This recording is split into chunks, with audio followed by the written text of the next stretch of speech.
దేవుని పరిశుద్ధ నామమునకు మహిమ కలుగునుగాక. దేవాది దేవుడు నాకు ఇచ్చినటువంటి ఈ గొప్ప సదవకాశమును బట్టి ఆయనకి నేను ఎంతో కృతజ్ఞురాలను. అయితే 3వ మాట మనం ఇప్పుడు చదువుకున్నాం, ప్రార్థించాం.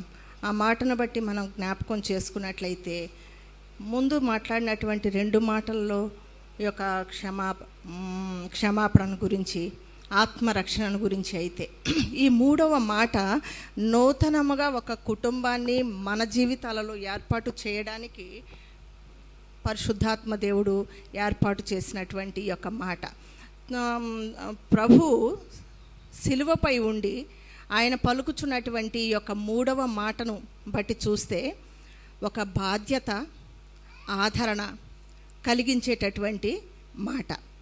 ఈ మాటను మాట్లాడే సమయంలో ఆ సిలువ పైనుండి మాట్లాడుచున్నటువంటి సమయంలో యేసుక్రీస్తు ప్రభు ఇరువురు వ్యక్తులను ఉద్దేశించి మాట్లాడినటువంటి మాట. అయితే మొట్టమొదటి తల్లి, తదుపరి ఆయన బహుగా ప్రేమించినటువంటి శిష్యుడైనటువంటి యోహాను. వీరిరువురిని కూడా అక్కడ ఒక నూతన కుటుంబముగా కట్టినట్లుగా కూడా మనం చూడగలం. అయితే తల్లిని ఒక్కసారి ఆమె యొక్క వేదనను గ్రహించినట్లయితే ఆమె ఉదయం నుండి కావచ్చు తన కుమారుణ్ణి శిక్షిస్తూ, కొడుతూ ఆ యొక్క యెరూషలేము వీధుల గుండా తీసుకొని వస్తున్నటువంటి సమయమంతా కూడా వెంబడించి ఉండొచ్చు. వెంబడించి ఆ యొక్క రక్తం కారుచున్నటువంటి స్థితి, మోయలేనటువంటి బరువును మోస్తున్నటువంటి స్థితి, ఆ వేదనకరమైనటువంటి స్థితిని చూస్తూ కూడా ఆమె సిలువ పైకి, అంటే కొండ పైకి కూడా ఎక్కి సిలువ యొద్దకు కూడా చేర్చబడినటువంటి స్థితిని మనం అక్కడ గమనిస్తాం. అయితే ఇక్కడ మనం జ్ఞాపకం చేసుకునేది ఏంటి అని అంటే, ఎంత భారమైనటువంటి హృదయముతో ఆ తల్లి ఆ సిలువ యొద్ద నిలవబడింది. ఎటువంటి భారము! ఒక విధంగా ప్రతి తల్లికి కూడా తన కళ్ళ ఎదుట తన బిడ్డలకు ఎటువంటి శ్రమ కలిగినప్పటికీ కూడా చూస్తూ సహించలేనటువంటి స్థితి. కొంచెం దెబ్బ తగిలినా, రక్తం కారుతున్నా, ఇంకా చివరికి ప్రాణాపాయ పరిస్థితిలో ఉంటే ఏ తల్లైనా కూడా నా ప్రాణమైనా సరే నేను పెట్టి నా కుమారుణ్ణి రక్షించుకోవాలి అనేటటువంటి స్వభావాన్ని కలిగి ఉండేది తల్లి యొక్క ప్రేమ. అటువంటి మనసుతోనే తల్లి వెంబడించింది, గొల్గొతా కొండ వరకు కూడా చేర్చబడింది. చేర్చబడిన తర్వాత ఆ మొదటి మాట మాట్లాడేటప్పుడు చూస్తూ, ఇంత శ్రమను అనుభవిస్తున్నటువంటి నా కుమారుడు ఇంతమంది ఇన్ని భయంకరమైనటువంటి దూషణలు, భయంకరమైనటువంటి స్థితికి గురి చేస్తున్నప్పటికీ కూడా నా కుమారుడు ప్రతి ఒక్కరిని క్షమించగలిగేటటువంటి మనస్సును కలిగి ఉన్నాడు అని మొదటి మాట.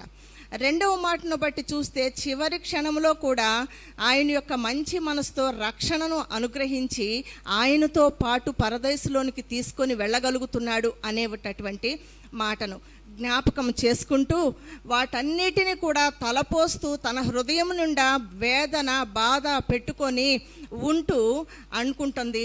ఒక 33 సంవత్సరాల క్రిందట జరిగినటువంటి సన్నివేశాలను, ఆలోచనలు అన్నిటినీ కూడా తన హృదయంలోనికి తీసుకొని వచ్చి ఆలోచిస్తూ ఉంటున్నటువంటి సమయంలో ఏం గుర్తొచ్చింది అని అంటే, బాలుడైనటువంటి యేసుక్రీస్తు ప్రభువుని ఆ యొక్క సున్నతి ఆచరించడానికి యెరూషలేము దేవాలయంలోనికి తీసుకొని వెళ్ళినప్పుడు ఆశీర్వదించుచున్నటువంటి ఆ యొక్క సిమియోను అనే దైవజనుడు తన బిడ్డను చేతుల్లోనికి తీసుకొని మరియ వైపు చూసి, అమ్మా నీ యొక్క హృదయంలోనికి ఒక ఖడ్గము దూసుకొని పోవును అని తెలియపరచడం జరిగింది.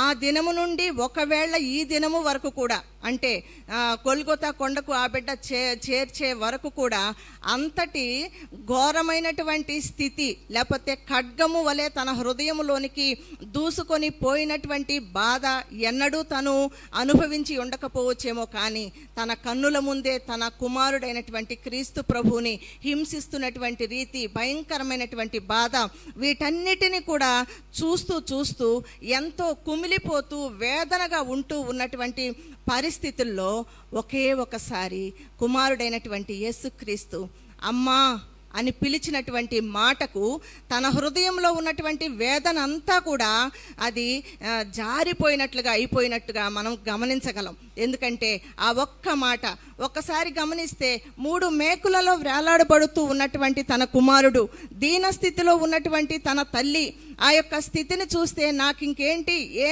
ఆదరణ, ఏ ధైర్యము, ఇంతటి బాధను అనుభవిస్తూ ఉన్నాను, నా కళ్ళ ముందే ఇటువంటి స్థితి కలిగి ఉన్నటువంటి నా కుమారుడు అని దుఃఖిస్తున్నటువంటి సమయంలో అమ్మ అనే ఒక్క మాట ద్వారా ఆమె ఎంత ఆదరించబడింది అనంటే, నిజంగా ఇప్పటి వరకు లోకాన్ని ప్రేమించటానికే వచ్చాడు నా కొడుకు అనుకున్నాను, ఇప్పటి వరకు పాపులను రక్షించటానికి మాత్రమే వచ్చాడు అనుకున్నాను, ఇప్పటి వరకు సాతాను యొక్క క్రియలను లయపరచటానికి మాత్రమే వచ్చాడు అనుకున్నాను. కానీ నేను ఒక తల్లిగా ఉన్నటువంటి నన్ను ఆదరించటానికి ఇంత గొప్ప మాట సిలువ పైనుండి కూడా పలికినటువంటి మాటను బట్టి ఆమె ఎంతో ఓదార్చబడి ఎంతో ధైర్యంగా ఇంకేమి నా కుమారుడు పలుకుతాడా అని చూస్తున్నటువంటి సమయంలో ప్రక్కనే ఉన్నటువంటి తను బహుగా ప్రేమిస్తున్నటువంటి శిష్యుణ్ణి చూపించి, ఇదిగో అమ్మా నీ యొక్క కుమారుడు, ఇదిగో నీ యొక్క కుమారుడు అని తెలిపిన వెంటనే ఆ యొక్క ఆదరణను బట్టి అనుకుంటుంది, అప్పటి వరకు ఒక ఖడ్గము వలె దూసుకొని పోయి ఉండవచ్చు ఆ భయంకరమైనటువంటి వేదన. కానీ ఒక్కసారి ప్రియుల మనం ఒక్కసారి జ్ఞాపకం చేసుకున్నట్లయితే ఆ దినాన్న ఆమె ఓర్చుకొని ఖడ్గము వంటి ఆ బాధను భరించుట చేత మాత్రమే మనకు దేవుడు అనుగ్రహించినటువంటి ఈ 2 అంచులు కలిగినటువంటి ఖడ్గము మన హృదయాలలో ఉన్నటువంటి ప్రతి బాధను తీసివేయడానికి ఈ దినాన్న మన కొరకు ఒక గొప్ప కార్యాన్ని పరిశుద్ధాత్మ దేవుని ద్వారా మనకు వినిపించడం జరుగుతూ ఉంది. ఏంటి అనంటే, ఆయనే ఈ కార్యాన్ని చేసి ఉండకపోతే మనము నిత్య నరకానికి ఆహుతి అయిపోయి ఉండేవారమే.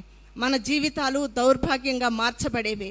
ఎందుకు అంటే ఆదామైనటువంటి ఆదాము హవ్వలు చేసినటువంటి అవిధేయత ద్వారా ఆయన నుండి పోగొట్టుకున్నటువంటి, తండ్రి అయిన దేవుని నుండి పోగొట్టుకున్నటువంటి ఆ యొక్క ఆధిక్యత, ఆ యొక్క బంధము తెగిపోయి ఉండగా యేసుక్రీస్తు ప్రభువు మన కొరకు ఈ లోకానికి వచ్చి ఇంత భయంకరమైనటువంటి శ్రమను అనుభవించి ఆ సిలువలో ఒక విలువైనటువంటి మూల్యాన్ని చెల్లించి, ఆ యొక్క రక్షణ క్రయధనాన్ని మన కొరకు చెల్లించి విమోచన కార్యాన్ని మన కొరకు చేసినటువంటి స్థితి మనము గ్రహించవచ్చు.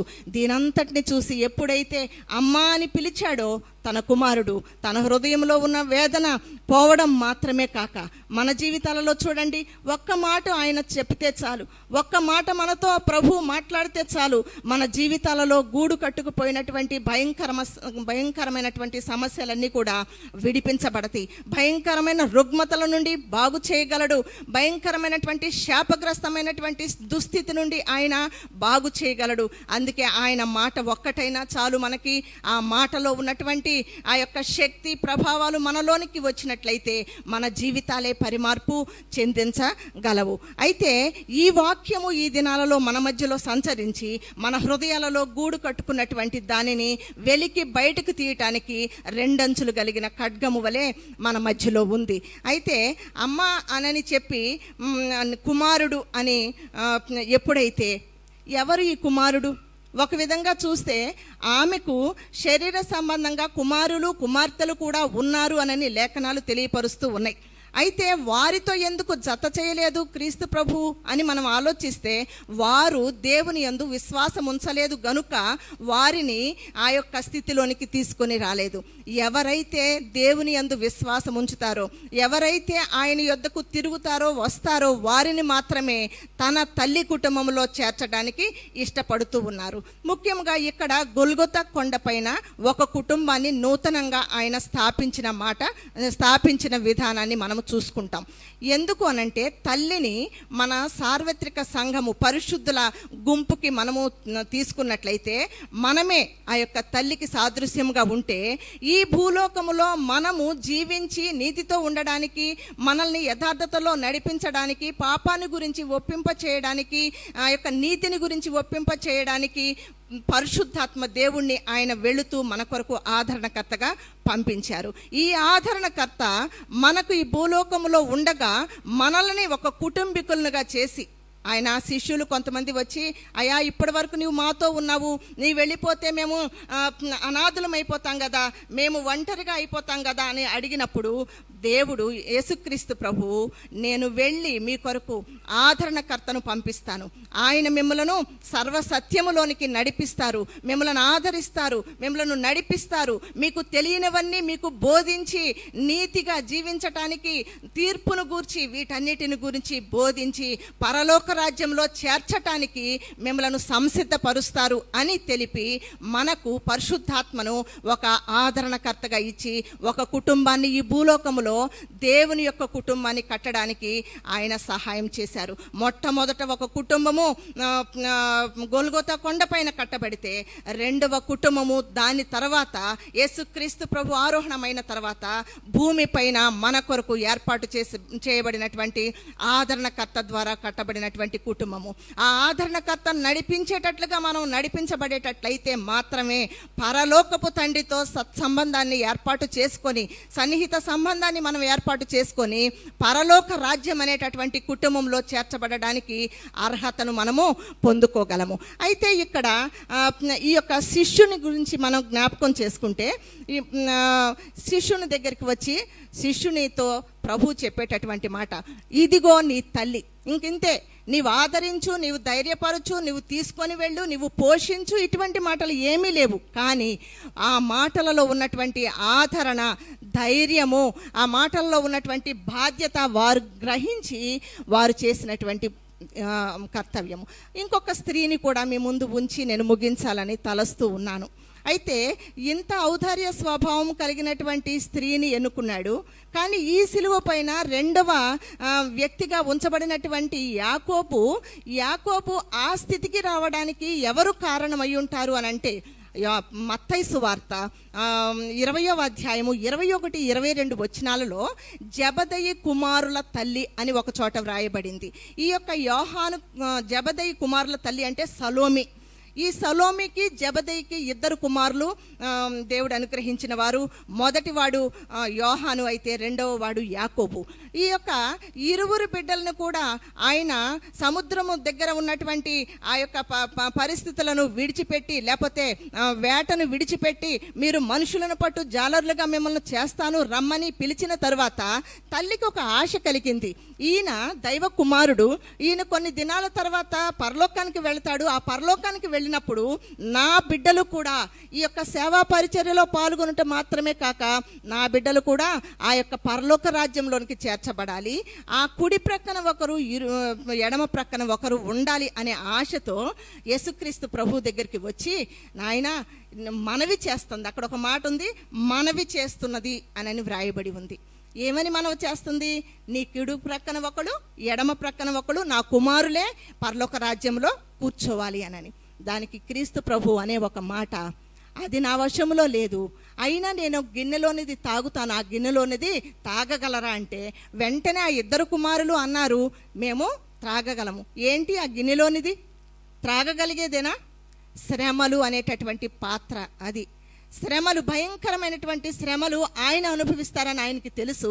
రాబోయే తదుపరి ప్రజలలో ఇటువంటి శ్రమలు కూడా అనుభవించవలెను, అనుభవించి ఈ యొక్క రక్షణను పొందుకోవాలి అనేది కూడా తెలుసు.